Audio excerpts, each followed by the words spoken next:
Assalamualaikum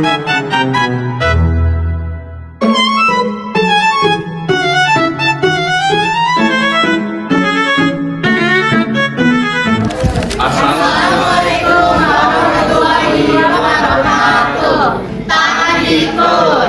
Kami dari kelompok 8 Bahasa Indonesia akan mempresentasikan hasil kerja kelompok. Selamat menyaksikan. Jadi kali ini kita akan menjelaskan hasil diskusi kami mengenai tata paragraf. Berikut adalah nama dan MPM anggota kelompok 8 mata kuliah Bahasa Indonesia jurusan Sosiologi angkatan 2025. Oke, langsung kita masuk ke pengertian paragraf dan kegunaan paragraf. Paragraf adalah seperangkat kalimat yang membicarakan suatu gagasan atau topik. Pada dasarnya, paragraf biasanya mengandung satu ide pokok yang biasa diletakkan di awal, tengah, maupun akhir kalimat.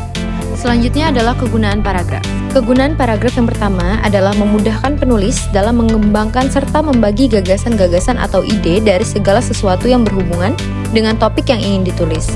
2. Menandai pembuka topik baru sesuai ide pokok yang ingin disampaikan penulis. Yang ketiga, memudahkan pembaca beristirahat. Selanjutnya masuk ke macam-macam paragraf menurut posisi ide pokok. Yang pertama ada paragraf deduktif. Ide pokok berada di awal paragraf diikuti dengan penjelasan di kalimat berikutnya. Kedua ada paragraf induktif. Ide pokok berada di akhir paragraf dengan penjelasan berada di depan. Ketiga, paragraf campuran. Merupakan paragraf campuran antara deduktif dan induktif. Keempat ada paragraf penuh kalimat topik. Semua kalimat pada paragraf merupakan ide pokok. Selanjutnya ada macam-macam paragraf menurut sifat isinya. Yang pertama ada paragraf persuasif, yaitu mengajak, membujuk, serta mempengaruhi audiens atau pembaca. 2. Paragraf argumentasi, yaitu pendapat penulis disertai dengan data, fakta, dan alasan yang logis. Ketiga ada paragraf narasi, yaitu menceritakan alur suatu kejadian secara runtun. Yang keempat ada paragraf deskripsi, yaitu menggambarkan suatu objek, tempat, peristiwa secara rinci dan detail. Yang terakhir ada paragraf eksposisi, yaitu berisikan informasi atau pengetahuan dengan tujuan memperluas wawasan pembaca. Selanjutnya, macam-macam paragraf menurut fungsinya. Pertama, paragraf pembuka bertujuan untuk mengantarkan pembaca ke pokok pembahasan. Kedua, paragraf pengembang bertujuan untuk menjelaskan dan memperinci gagasan yang telah disampaikan di paragraf pembuka. 3. Paragraf penutup berisikan kesimpulan, penegasan kembali, dan pesan penting dari gagasan yang telah dibahas. Selanjutnya, syarat-syarat paragraf yang baik. Pertama, kesatuan berisikan satu ide pokok yang didukung oleh kalimat-kalimat berhubungan untuk menunjang suatu topik yang tunggal. Kedua, kepaduan disusun oleh kalimat-kalimat yang saling mendukung secara timbal balik.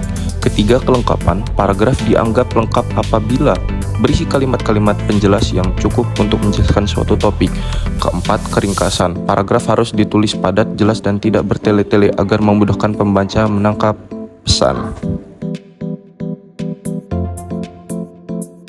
Selanjutnya adalah pola pengembangan paragraf yang baik. Yang pertama adalah pola kronologis, yaitu menguraikan peristiwa atau kejadian secara beruntun sesuai waktu terjadinya.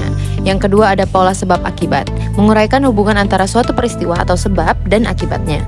Yang ketiga adalah pola perbandingan, menguraikan dua atau lebih objek peristiwa atau gagasan dan menunjukkan persamaan atau perbedaannya. Yang keempat pola analogi, menjelaskan suatu hal dengan membandingkannya dengan hal serupa. Yang kelima ada pola klarifikasi, yaitu mengelompokkan suatu hal, benda, konsep ke dalam kategori dan jenis tertentu.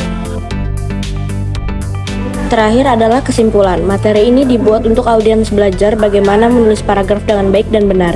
Penulisan paragraf yang baik dan benar adalah hal yang tidak bisa kita sepelekan, karena di dalam penulisan paragraf terdapat bermacam jenis paragraf serta adanya syarat dan pola pengembangan yang baik yang harus kita perhatikan agar pesan yang ingin kita sampaikan dapat dipahami dengan mudah oleh pembaca.